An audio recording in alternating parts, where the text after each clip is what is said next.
Some to misery are born, and some are born to sweet delight. We were made for joy and woe, and when this we rightly know, safely through the world we go. We were made for joy and woe. William Blake moves me every time. We never know when change will come upon us. We may suddenly be faced with an unexpected loss of some kind, or maybe we have a delightful gain like the birth of a grandchild. And recognizing that what happens to us and around us means change for us, and figuring our way through it is how safely through the world we go. We often face a threshold of change that can make us fearful. We might see it as unwanted and do everything we can to avoid it. Even happy changes bring the unexpected, the unprepared for, the need to change ourselves, whether we want to or not. But what if we face the threshold with an open heart and pause, wait, breathe? Karen Herring, in her book Trusting Change, uses the metaphor of the chrysalis to describe what we go through when facing thresholds in life. Herring writes that a threshold is literally a strip of wood or stone at the base of a doorway, intended to keep the mud from washing into the home. It is a doorway she describes as a contact point between interior safety and the outside world. It is a place of encounter, separation, and leaving something behind to go in another direction. She writes about the transformation of the butterfly and uses it as a metaphor throughout the book. She writes, "It begins so quietly you cannot hear it, and so small you can barely see it. Each monarch egg attached to the underside of the milkweed leaf is the size of a small white period. But that is misleading. This is not a sentence that has ended. Each of these periods marks a possible beginning. The egg hatches into a larva born of hunger. Eating its way into the world, it devours the shell that held it, and then moves on to eat the leaf beneath it. In a matter of days, the larva consumes more and more leaves, voraciously eating its way into visibility as a lengthened, wrinkled appetite. A striped caterpillar determined to grow." Don't you love that? A striped caterpillar determined to grow. Now, as far as we know, there is no thought that goes into this incredible transformation. It's even a little frantic, eating, molting, until the time and size are right when she says, it turns upside down, practicing a radically new view and spinning from its back end a sturdy silken clasp from which its transformation will be suspended. And this is where yet another mystery occurs, or the magic appears. The caterpillar forms a shell around itself and becomes a camouflaged chrysalis. And inside the shell, the caterpillar becomes goo, digesting itself, slowly and patiently awakening to a new identity. The cells inside become something else: eyes, wings, legs. She writes, "The new organism, unlike anything that preceded it, is ready to emerge, orange and black, to ward off attack, fantastically designed for flight and migration across multiple generations, for survival across distance and season." The miracle of the monarch migration across generations and thousands of miles is one that boggles the mind. And she goes on to say, "Can you feel it? The humming in this story that calls to each of us now? Are you listening to the ancient rhythms resounding in the between, old instructions for new arrangements, beckoning us to ask, who are we becoming? In the chaos of great change, what imaginable possibilities are waiting to awaken in you, in me, in us, in the world? Are you willing to let go of what you know now to become something new? This book is filled with this kind of beautiful descriptive language. The plan for the butterfly is predetermined by its genetics. There is no thought to it, but anything can happen, and does. We're surrounded by circumstances and contexts. I remember when I was younger trying to keep a chrysalis in a jar on a branch with leaves so I could watch this amazing process firsthand. I don't remember how it happened exactly, but somehow the chrysalis bumped up against the wall of the jar. Maybe the stick fell over, I don't remember, and the butterfly emerged with a deformed wing, unable to fly well. I felt bad about my part in it. I somehow disrupted that transformation by being in the way of the waiting. But I let it go to rejoin the natural world however it could. The transformation for the butterfly just occurs amidst the conditions in which it finds itself. But we humans aren't on autopilot in our own transformations, like the butterfly. Certainly unpredictable things happen to us, things we have no control over. But we also have histories and echoes of our past. We operate in a community, and we can pay attention to our bodies for internal guidance. So when something happens to us, we can learn from our echoes, our communities, and our bodies. Unitarian Universalist minister Jen Crow wrote a book called Take What You Need. Crow was transformed quite literally by a bolt of lightning. That jolt, which destroyed her home in a fire, forced her to consider what she really needed as she looked to rebuild her life. Talk about change and goo and mess. In her book, Crow offers new perspectives for all of us trying to understand our past, our unexpected suffering, our failures, so we can begin charting a course forward across the threshold using our echoes, our community, and the wisdom of our bodies. We chart a course drawn on resilience and hope.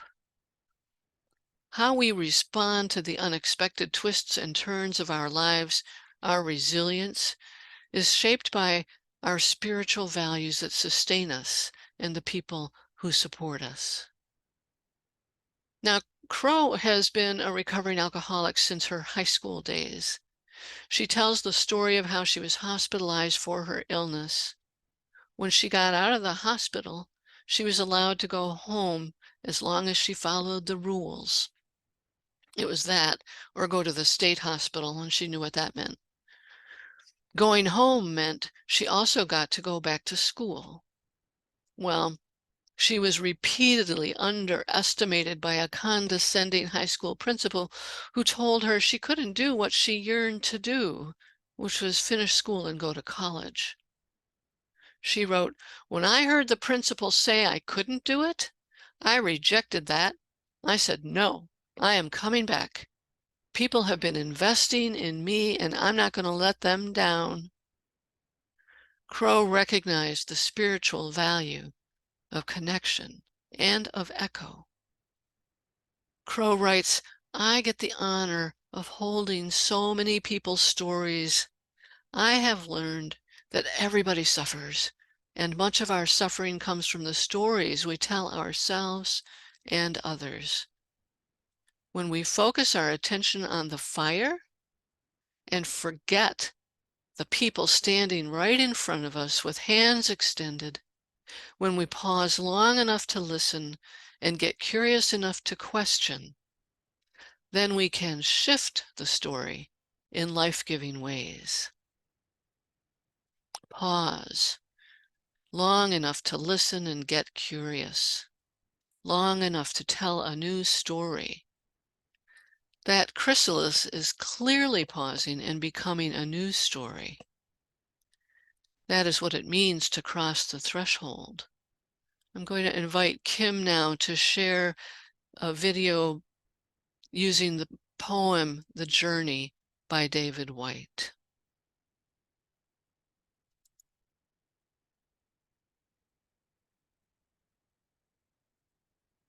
The Journey by David Whyte. Above the mountains, the geese turn into the light again, painting their black silhouettes on an open sky. Sometimes everything has to be inscribed across the heavens so you can find the one line already written inside you. Sometimes it takes a great sky to find that first bright and indescribable wedge of freedom in your own heart. Sometimes, with the bones of the black sticks left when the fire has gone out, someone has written something new in the ashes of your life. You are not leaving. Even as the light fades quickly now, you are arriving.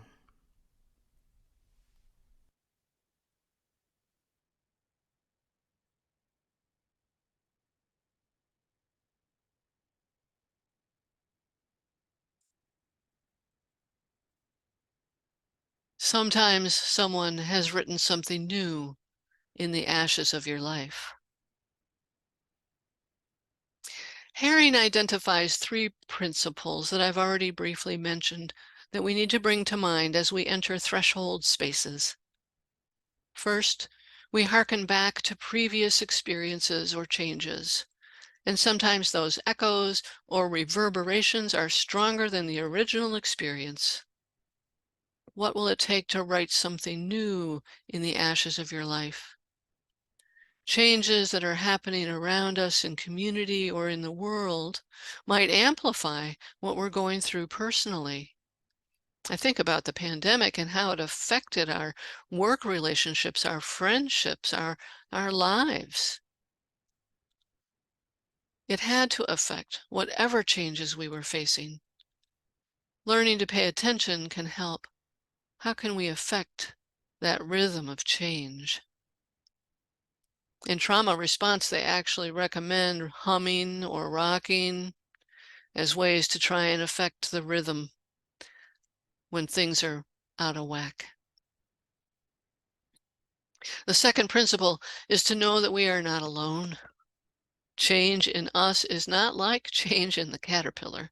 We have and we need companions in our lives to help us at the threshold and over the threshold. Even the metaphor of the caterpillar kind of holds though, right? Goo in the chrysalis is not really alone. All those cells are working together, changing, humming, realigning, growing. How can we receive the gifts of others when the threshold is high? It's through our relationships.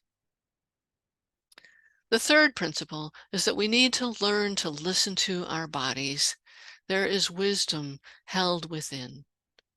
Our bodies have gone through challenges and changes before, and our bodies remember things that our minds might forget, that our minds might even bury on purpose. The book on trauma called The Body Keeps Score is a thesis on just this idea. That's why learning to recognize trauma in the body, to feel the places where we get tense, can be information and wisdom to guide us through change. How can we be in tune to our bodies? Touch those tense places. Breathe into them. We have skills for all these things during the threshold of time, but sometimes we just need to remember them and remember them with all of our senses. It's not an either or, as William Blake tells us. It is a woven, silken transformation. It is learning to be still and learning to recognize that our individuality is going to hold us back. That recognition helps us see a way forward. When Bob and I were backpacking in the Grand Canyon, we saw two young women on the side of a mountain above us, and they were afraid. They froze. They lost the trail. All they could see was they were in a very precarious place, perched on loose rocks on a steep hillside. They hollered at us for help. Well, from where we were, we could see the path was just above them. Now, their instinct would be to come down that treacherous rocky slope off the path, but we urged them to go up, to reach the path that was just above them, but out of their sight. They did, and they made their way down and camped near us for the night, grateful for the help that sometimes just comes out of nowhere, out of someplace unexpected when we are in community. A new perspective can be shared. At some point, we cross the threshold, even without a clear map. We find a path and move on, or maybe it's a path that is new for us. Outside our usual paths and habits, we will create a new story. When we learn in our personal work and on our personal journeys across the various thresholds that we inevitably face, what we learn can prepare us for the larger challenges we face in the world. Dealing with seemingly unsurmountable global challenges without losing it. Climate change, racism, gun violence, all on top of what we're going through. In threshold work, we seek the wisdom of our past, the companions who are with us on the journey and the memory held within our bodies. Our spiritual practice and spiritual community can be there for us with open hands. May we know that we have both joy and woe, and that they are finely woven for our divine souls. May we know that running under every grief and pine there is a line of joy, running like silken twine. May we cultivate our flexibility, curiosity, balance, and good humor so that we can draw on it when we approach a threshold. May we know that we are not alone. Amen.